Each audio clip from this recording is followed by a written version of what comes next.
In today's video, I'm going to teach you how to connect YouTube Music to Discord. We'll link your YouTube account to Discord using the built-in connections feature. This lets Discord recognize your YouTube presence, which includes YouTube Music, and can show the connection on your profile or enable eligible perks. It's quick, safe, and you can remove it at any time. Make sure the Discord app is up to date and that you're signed in to the correct account before you begin. Start by opening Discord on your computer or in a web browser and log in to the account you want to connect. Look to the bottom left next to your avatar and click the gear icon to open user settings. In the settings sidebar, find and select connections. This page is where you manage all the services tied to your Discord account. If you don't immediately see YouTube listed, click View More to expand the full set of available apps. On Windows, macOS, or the web, the layout is nearly identical, so you can follow along anywhere. Find the YouTube option and click it.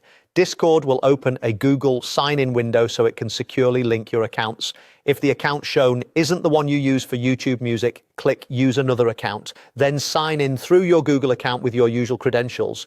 Make sure you're on the official Google sign-in page and follow any prompts. If you use two-factor authentication, complete that step as normal. Review the permissions requested and confirm to continue. When the sign-in completes, you'll be sent back to Discord and it will connect to your Discord account automatically. You should now see YouTube under your connections list. From here, you can choose whether to display the connection on your profile or activity status, depending on what's available for your account. If a pop-up blocker prevented the Google window from opening, allow pop-ups for Discord and try again. Using multiple Google accounts, be sure to pick the one linked to your YouTube Music library so the right channel and memberships are recognized. If the new connection doesn't appear right away, give Discord a moment and refresh. You can always disconnect later by returning to connections and removing YouTube.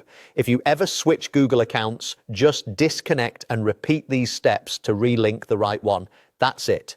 You've connected YouTube Music to Discord using the connections feature. Enjoy having your YouTube identity linked to your Discord profile and take advantage of any server perks or profile displays that come with it. Thanks for watching, and if this helped, feel free to check out more guides like this one.